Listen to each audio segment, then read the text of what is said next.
दुनिया का दस्तूर है कि जो इंसान डरता है उसे और ज्यादा डराया जाता है, लेकिन पुष्कर डरने वालों में से नहीं था और इसकी वजह थी उसकी शक्तियां। लेकिन इस बात से अनजान दूसरे लोग पुष्कर को कम समझने लगे थे। कैसे करेगा पुष्कर इस्तेमाल अपनी शक्तियों का दूसरों की मदद करने के लिए?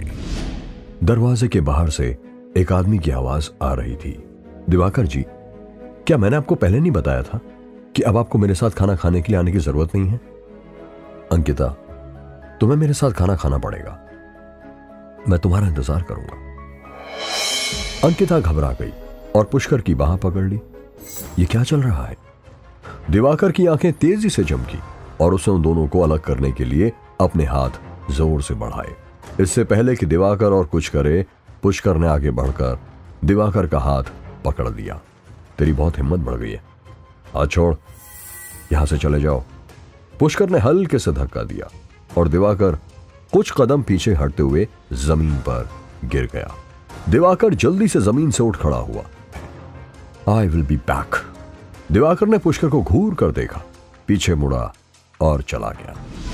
पुष्कर जब कॉलेज के गेट तक पहुंचा तो उसने अपनी घड़ी पर नजर डाली। यह घड़ी मिस्टर महेंद्र की ओर से गिफ्ट थी और मेहका भी काफी बीमार है। अगर उसके शरीर में जहर अभी तक बचा हुआ है तो यह उसके जीवन के लिए खतरा हो सकता है। पुष्कर गार्ड रूम में आया और उसने एक बूढ़े व्यक्ति को आराम से बैठे देखा। उसके गले में लटकी आईडी कार्ड पर गहन सिंह लिखा था। पुष्कर ने विनम्रता से कहा, अंकल, क्या मैं गार्ड रूम का फोन यूज कर सकता हूं? ये फोन कॉलेज का है और इसे हर कोई इस्तेमाल नहीं कर सकता। तुम कहां कॉल करना चाहते हो? मैं तुम्हें अपना मोबाइल फोन दे देता हूं, चाहो तो इससे कॉल कर लो। आपका बहुत बहुत धन्यवाद। पुष्कर ने सीधे मिस्टर आनंद महेंद्रू का नंबर डायल किया। दूसरी ओर से मिस्टर महेंद्रू उत्साहित हो गए जब उन्होंने सुना कि पुष्कर का फोन आया है। पुष्कर, ये बहुत अच्छा हुआ कि तुमने मुझे कॉल किया। मुझे लगा था कि तुम गुस्से में हो, इसलिए मैंने कभी तुम्हें मिलने की हिम्मत नहीं की। तुमको पहाड़ों में अकेले छोड़ देना हमारी गलती है। मैं ठीक हूं। मैंने सुना है कि आपकी पोती बीमार है। पुष्कर, क्या तुम आकर मेहका के शरीर से जहर निकाल सकते हो? उसकी कंडीशन थोड़ी सीरियस है। तो आप मुझे लेने के लिए कार भेज दीजिए, मैं घर पर इंतजार करूंगा। गार्ड अंकल अभी भी पास में इंतजार कर रहे थे। उन्होंने चिंता से पूछा, घर पर सब ठीक है? हाँ, सब ठीक है। मुझे फोन देने के लिए धन्यवाद। गार्ड अंकल भी मुस्कुराए, पुष्कर की ओर हाथ हिलाया और उसे सड़क पर सावधान रहने को कहा। गार्ड अंकल अभी गार्ड रूम में लौटे ही थे कि कॉलेज यूनिफॉर्म में एक सुंदर लड़की दूर से आई। दादाजी, इंतजार करते करते आपको भूख लग गई होगी ना? सोनिया, क्या कर रही हो? जल्दी अंदर आओ, बाहर ठंड है। मैं अंदर नहीं आ रही हूं, वरना आपको बाद में उस बदबूदार प्रिंसिपल की डांट सुननी पड़ेगी। तो उससे अच्छा मैं यहीं खड़ी रहूंगी।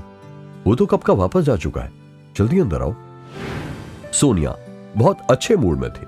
वो एक अजीब सी धुन गुनगुना रही थी। तुम आजकल यही गाना गुनगुनाती रहती हो, इसका नाम क्या है? क्या ये कोई नया गाना है?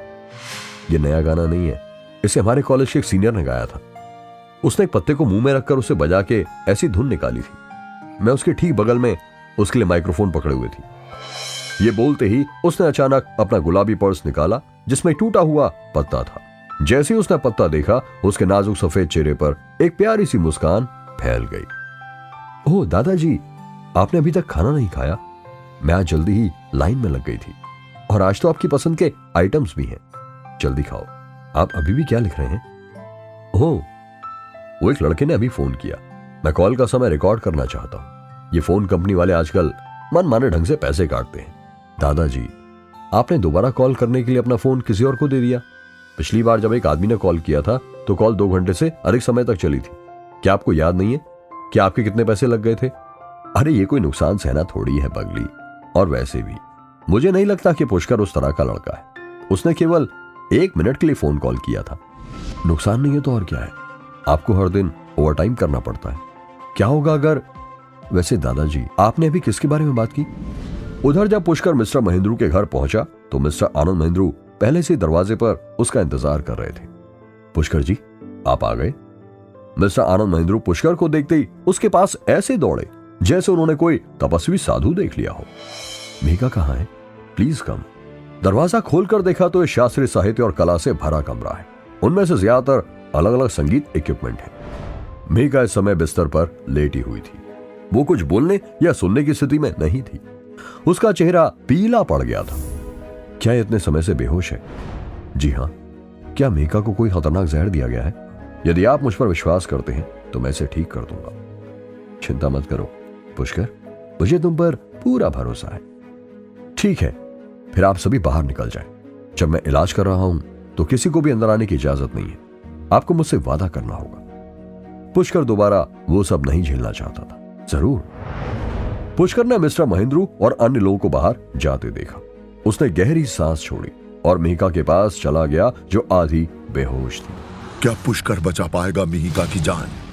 क्या दिवाकर खड़ी करेगा पुष्कर के लिए नई परेशानियां? क्या गार्ड अंकल पुष्कर की मदद करके कोई मुसीबत में तो नहीं पड़ने वाले थे?